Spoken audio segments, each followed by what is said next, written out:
Hello student, आज बात करेंगे हम problematic soil and there management के बारे में, जो कि बेसिक एग्रीकल्चर 4th सेमेस्टर का हिस्सा है सॉइल साइंस के अंतर्गत। ठीक है, उसके अंतर्गत कुछ क्वेश्चन जो कि MCQ टाइप। ठीक है, पहला क्वेश्चन है सोडियम मृदा में पाए जाने वाले लक्षणों का समूह कौन सा है? ऑप्शन ए है Na2CO3 plus Na2SO4, NaCl plus Na2CO3, या Na2CO3 प्लस NaSCO3, या NaCl Na2SO4। तो इसमें ऑप्शन नंबर सी सही होगा। Na2CO3 प्लस NaSCO3 जो है सोडियम मृदा का एक समूह है। ठीक है, अगला क्वेश्चन है पायराइट में पाया जाता है। पायराइट में यानी कंटेंट पूछ रहा है किसका? Fe का और सल्फर का। तो इसमें जो कंटेंट पाया जाता है वो पाया जाता है 46% Fe और 53% सल्फर, यानी कि ऑप्शन नंबर ए सही होगा। क्लियर। फिर अगला क्वेश्चन है वह तत्व जो अम्लीय मृदाओं में पौधों के लिए प्रायः कम होता है। अम्लीय मृदाओं की बात कर रहा है तो ऑप्शन कौन कौन सा है? जिंक है, मोलिब्डेनम है, मैग्नीज है, बोरान है। तो इसमें जो अम्लीय मृदाएं होती हैं, ठीक है ना, अम्लीय मृदाओं में जो कम मात्रा में पाया जाता है वो एक होता है फास्फोरस होता है। क्या होता है? फास्फोरस होता है। और एक होता है मोलिब्डेनम। ठीक है, तो इसमें ऑप्शन क्या है? मोलिब्डेनम है, तो ऑप्शन नंबर बी सही होगा। क्लियर। फिर अगला है नाइट्रीकरण अवरोधी खली है, यानी कि कह रहा है कि नाइट्रीकरण अवरोधी खली है। तो इसमें ऑप्शन है सरसों की खली, अलसी की खली, नीम की खली, मूंगफली की खली। तो इनहिबिटेड केक की बात कर रहा है। नाइट्रिफिकेशन में इनहिबिटेड केक कौन सा है? तो इसमें ऑप्शन नंबर बी सही होगा। ओह सॉरी, सी सही होगा, नीम की खली होगी। क्या होगी? नीम की खली होगी। अगला क्वेश्चन है क्षारीय मृदाओं को सुधारने में मिलाया जाता है। भाई क्षारीय मृदाओं में अगर सुधार करना है तो क्या मिलाएंगे? कैल्साइड, चूना और जिप्सम और बेसिक स्लैग। इसमें क्या मिलाया जाएगा? क्षारीय मृदाओं में अगर सुधार करना है तो क्या मिलाएंगे? कैल्साइड, चूना, जिप्सम, बार।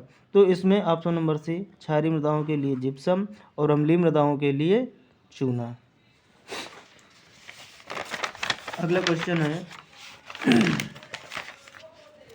pH 6 वाली मृदाएं कहलाती हैं, यानी जिनका pH 6 होता है वो मृदाएं क्या कहलाएंगी?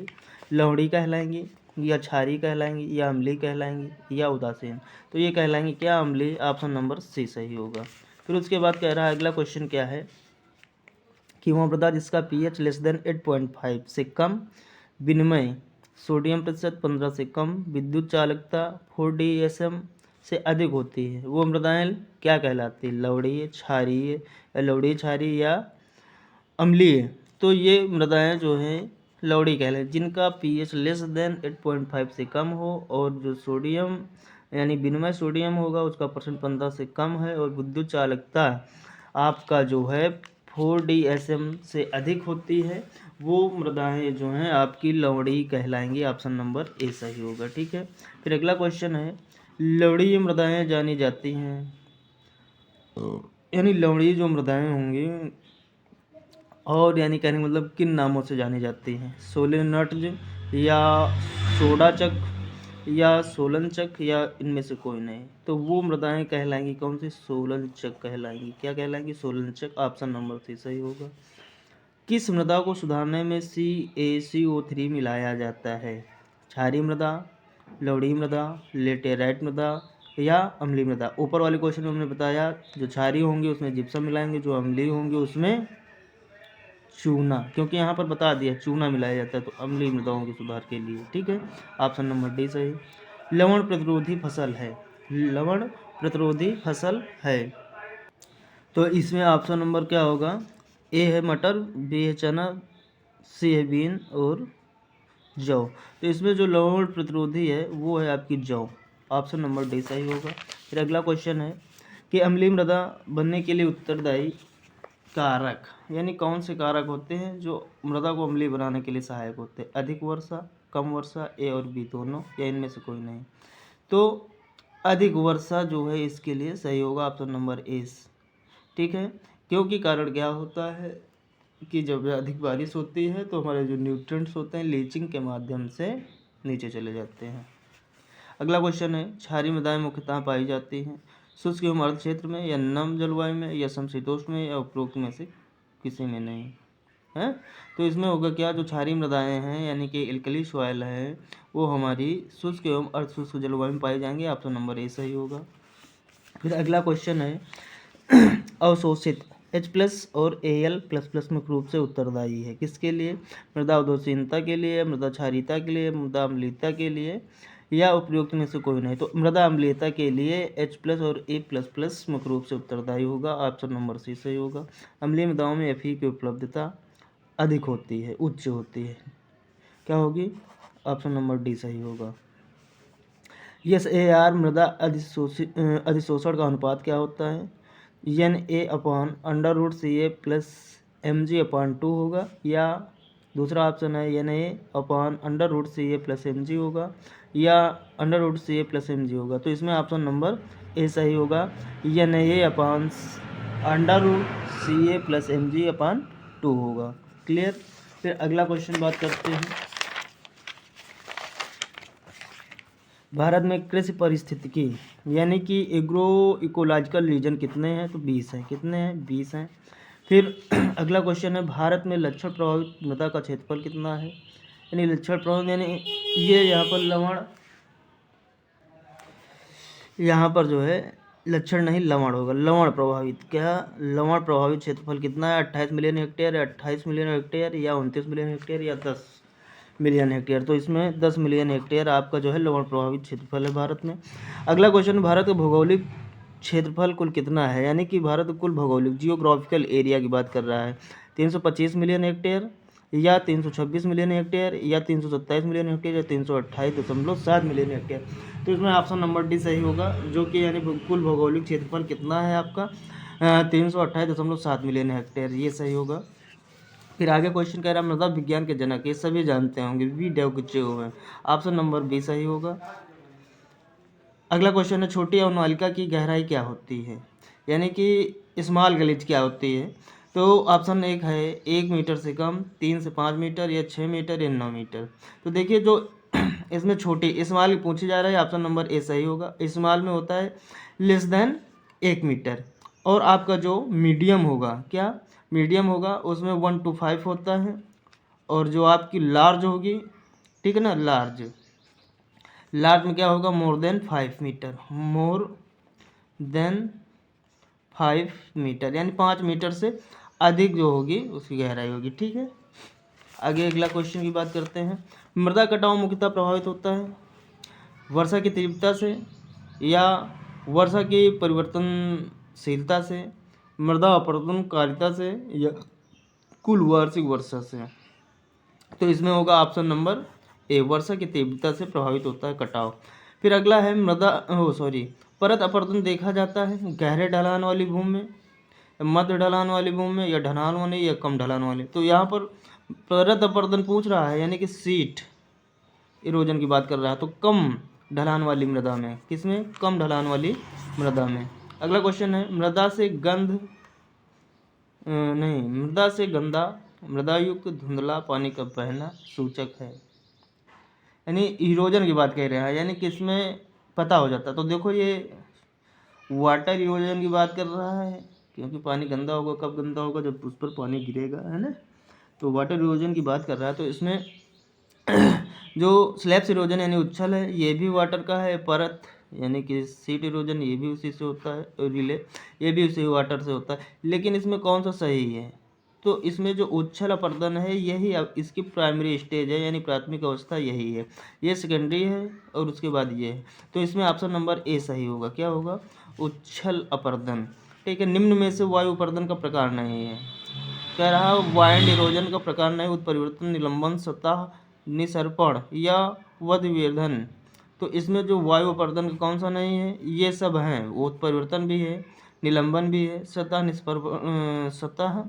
निसर्पण भी है, लेकिन ये वधवेधन नहीं है, ठीक। ऑप्शन नंबर सी, यानी नहीं पूछ रहा है, तो नहीं कौन है? वधवेधन। अगला है सर्वमान्य मृदा हानि समीकरण दिया, यानी कि यूनिवर्सल सॉइल लॉस इक्वेशन। कौन सा सर्वमान्य मृदा हानि समीकरण? इंग्लिश में क्या बोलेंगे इसे? Universal soil loss equation. किसने दिया था? विस्मायर एवं स्मिथ ने दिया था। ऑप्शन नंबर ए सही होगा। अगला क्वेश्चन है अपर्दन को बढ़ावा देने वाली फसलें मक्का, गेहूं, बाजरा ये सभी हैं। ठीक है। पीएच की खोज किसने की? सोरेनसन ने की। किसने की? सोरेनसन ने की। या इसको फोल्ड ने की, या डीके दास ने दी, या किसी ने नहीं की। तो इसकी खोज सभी जान रहे हैं, ऑप्शन नंबर ए सही होगा, सोरेनसन ने की। किसने की? SPL सोरेनसन ने की। फिर अगला क्वेश्चन है पीएच पैमाने में पीएच की सीमा होती है, यानी कि जो उसमें स्केल होता है उसमें जो मानक देते हैं, कहने का मतलब रेंज देते हैं, उसकी बात कर रहा है। 0 से 14, 1 से 14, -14 से +14 या कोई नहीं। तो 0 से 14 ये होता है इसका रेंज। ठीक है। ऑप्शन नंबर ए सही होगा। अगला क्वेश्चन है उभय प्रतिरोधी क्षमता अधिक होती है, बफरिंग कैपेसिटी की बात कर रहा है किसमें? हाई। तो 29 नंबर क्वेश्चन में बात कर रहे थे क्या? उभय प्रतिरोधी क्षमता अधिक होती है बालू में, सिल्ट में, मृतिका में या ह्यूमस में? तो मृतिका में होती है, जो क्ले सॉइल होती है उसमें जो है अधिक होती है। अगला है झूम खेती प्रचलित है कहाँ, किस राज्य में? पंजाब, उत्तर प्रदेश, हरियाणा, उड़ीसा। उड़ीसा में प्रचलित है, ऑप्शन नंबर डी सही होगा।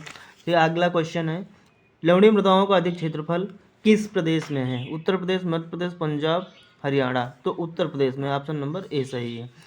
अगला क्वेश्चन है केंद्रीय मृदा लवणता अनुसंधान कहाँ स्थित है? कानपुर, करनाल, नागपुर, भोपाल। तो ऑप्शन नंबर बी सही होगा, करनाल में है। अगला क्वेश्चन है निम्न में जलाक्रांत मृदाओं को सुधारने के उपाय क्या है? जो कहने का मतलब जो जल से भराव वाले क्षेत्र हैं उनके लिए सुधारने का उपाय चूना मिलाकर, जिप्सम मिलाकर, उचित जल निकास से, उनमें से कोई नहीं। कहने का मतलब वे जो उचित जल निकास करके। ठीक है ना, ऑप्शन नंबर सी सही होगा। भारत में जलाक्रांत मृदाओं का क्षेत्रफल, इसमें ये डाटा क्वेश्चन है, लगभग 21 लाख हेक्टेयर होना चाहिए। ठीक है, इसको बाद में बताएंगे, क्लियर नहीं है। ठीक है ना, तो इसको पेंडिंग में कर लीजिए। ठीक है ना, अगली वीडियो में हम इसको क्लियर करके बताएंगे। ठीक। अगला क्वेश्चन है विद्युत चालकता मीटर मापता है मृदा में कुल लवण की मात्रा, या मृदा में विलेय लवण की मात्रा, या उपयुक्त दोनों प्रकार के लवण, या इनमें से कोई नहीं। तो ऑप्शन नंबर बी सही होगा, ये विलेय लवण की मात्रा को यानी कि ज्ञात करता है। अगला क्वेश्चन है क्या रेतीली मिट्टी पाई जाती है कहाँ पाई जाती है, कैसे क्षेत्रों में पाई जाती है? शुष्क एवं अर्ध शुष्क क्षेत्र में, या नम एवं अर्ध नम क्षेत्र में, या शुष्क एवं नम क्षेत्र में, उपयोग में सभी। तो ये पाई जाती है शुष्क एवं अर्ध क्षेत्र में। अगला है कार्बनिक पदार्थ में कार्बन की मात्रा कितनी होती है? 18, 58, 32 या 40? 58। ठीक है। जिप्सम की अधिक मात्रा उपलब्ध होती है उत्तर प्रदेश में, राजस्थान में, पश्चिम बंगाल में, या बिहार में? राजस्थान में। अगला क्वेश्चन है निम्न में सूखा प्रभावित क्षेत्र किस फसल की खेती नहीं की जा सकती? यानी जो सूखा प्रभावित क्षेत्र है उनमें किस फसल की? रागी की, मूंगफली की, ज्वार की, गन्ना की? किसमें नहीं की जा सकती? देखो, जो सूखा प्रभावित क्षेत्र है वहाँ रागी भी किया जाता है, मूंगफली भी की जा सकती है, ज्वार भी किया जा सकता है, लेकिन गन्ना नहीं किया जा सकता। तो इसमें पूछ रहा है नहीं किया जा सकता, तो गन्ना नहीं किया जा सकता, ऑप्शन नंबर डी सही है। अगला क्वेश्चन है सूखा बढ़ाने की प्राकृतिक कारक कम वर्षा, अधिक फसल उगाना, या अधिक चराई, या उपरोक्त सभी? यानी सूखा बढ़ाने के यानी कि कहने का मतलब डाउट के लिए जिम्मेदार होता है, तो वो होता है कम वर्षा। जब कम वर्षा होगी तो स्वाभाविक सी बात सूखा हो जाएगा प्राकृतिक रूप से। अगला क्वेश्चन है अधिक वनों की कटाई का परिणाम।